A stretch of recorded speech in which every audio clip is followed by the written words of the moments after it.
자, 어법 문제를 여러분 이제 지나쳐 와서 빈칸 추론 문제로 들어왔습니다.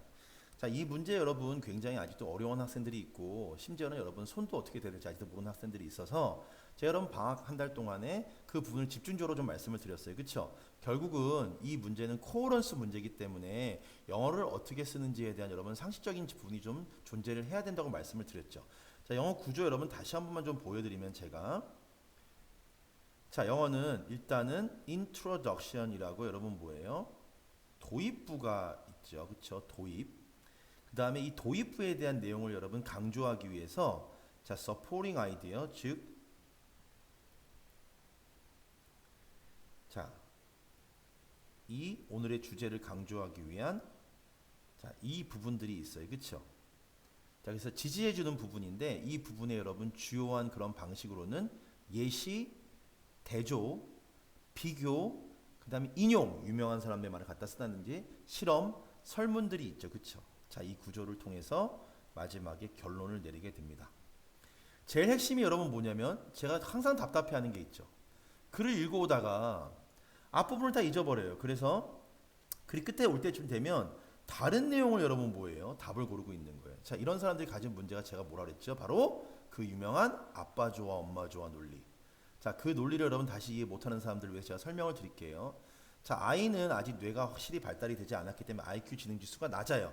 그래서 기억력이 굉장히 여러분 안 좋기 때문에 자, 뭐래 한 2살 전에 아이한테 엄마 좋아 잠깐 뜸을 들이고 아빠 좋아하면 앞에 있는 엄마 말이 기억이 나지 않기 때문에 아빠라고 대답하는 경우가 굉장히 많죠.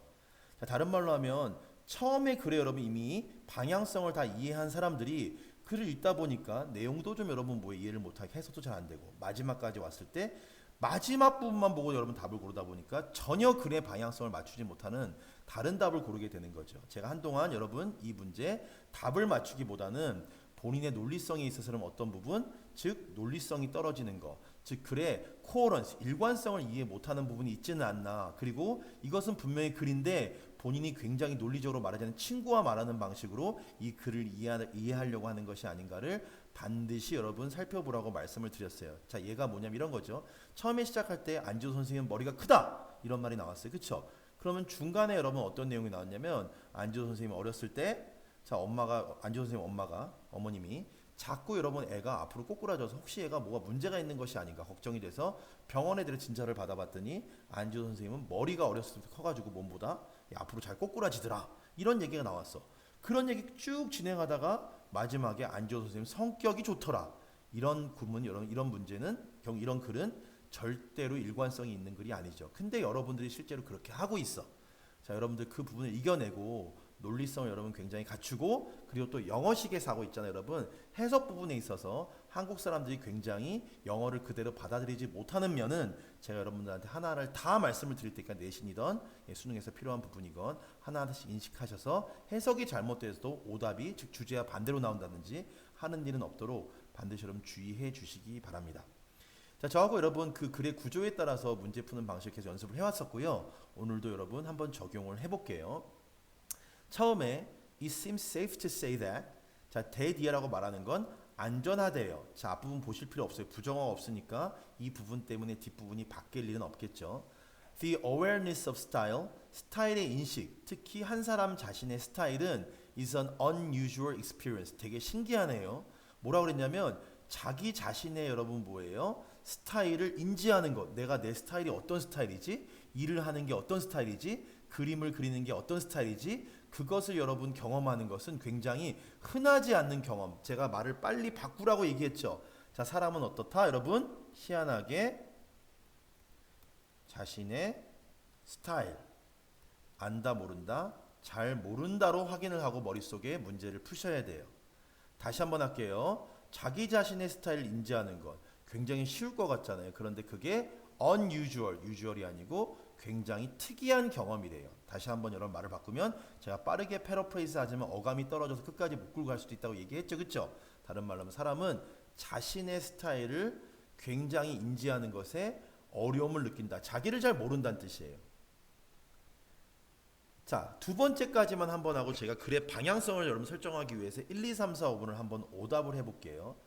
자, 불변의 특성, 한 사람의 방식, 어떤 방식? being things, doing things, 그쵸? 어떤 것이 되거나 어떤 것을 하는 한 사람의 변하지 않는 특성이라는 것이 자 스위치 여러분 뭐니까 한번 보세요.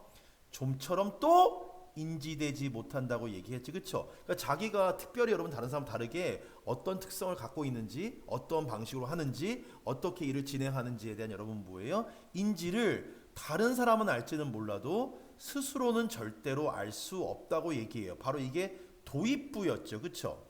그래서 제가 구성을 보여드리면 중간에 여러분 어떤 내용이 나와요?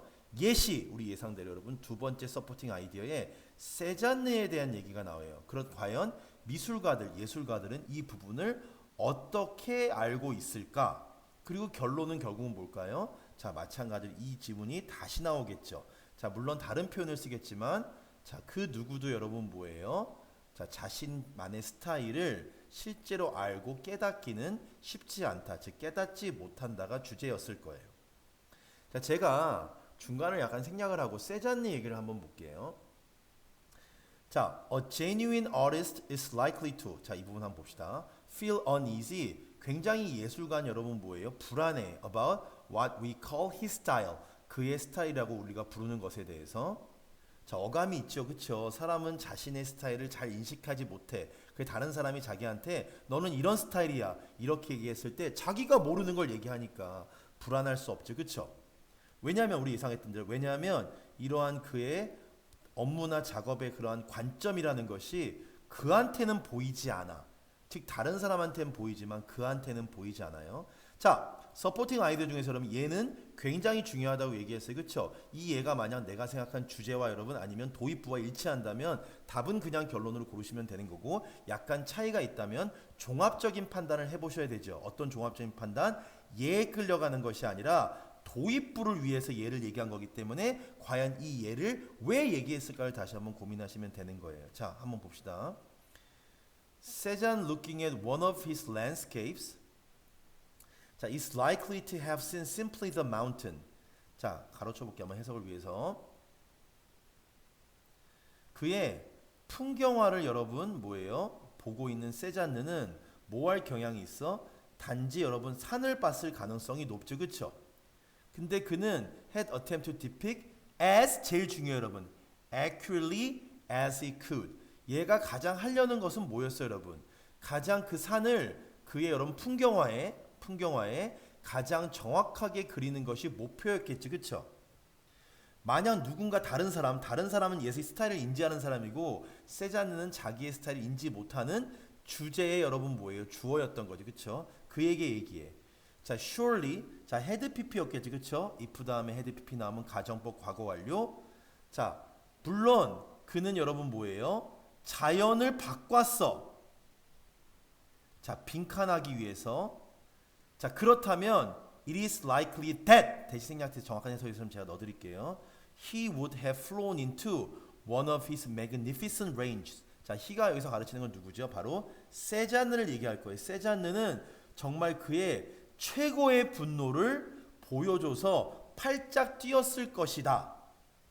자, 다른 말로 여러분 해석을 좀 해드릴게요, 여러분. 만약에 다른 사람이 그한테 그의 풍경을 보고 이렇게 얘기했어요. 세잔느는 자기의 목표가 가장 정확하게 그 풍경화를 그리는 게 목표였는데 풍경에 있는 산을 다른 사람이 그가 그 자연을 바꿨어. 바꿨다는 말은 무슨 말인가 여러분? 산을 보이는 대로 똑같이 그리지 않았죠. 그쵸? 빈칸하기 위해서. 자, 그렇다면 세잔느는 정말 분노에 치를 떨었을 거란 뜻이에요. 그 사람 말에. 자, 이성을 잃지 마시고 앞뒤만 판단하지 마시고 자, 글의 처음 부분 다시 돌아가서 종합적인 판단을 할게요. 자, 글의 여러분 도입부에서 그 스스로는 자신의 여러분 스타일을 절대 인지할 수 없다고 말을 했어요. 그쵸? 자, 그런 얘가 여러분 세잔느가 나왔죠. 여기서 그 자신의 스타일은 바로 세잔느는 세잔느 자신의 스타일을 인지하지 못한다는 뜻이에요. 그런데 다른 사람들은 그것을 알고 있다고 얘기했잖아요. 그래서 세잔느 입장에선 자기가 산을 되도록 정확하게 그린 풍경화를 그린 화가다 이렇게 생각했는데 만약에 가정을 한 거예요. 다른 사람이 세잔느한테 그가 그 산을 똑같이 그리지 않고 바꿔서 그렸다고 얘기한다면 자, 뭐 하기 위해서 이런 여러분 목표를 가지고 그렇다면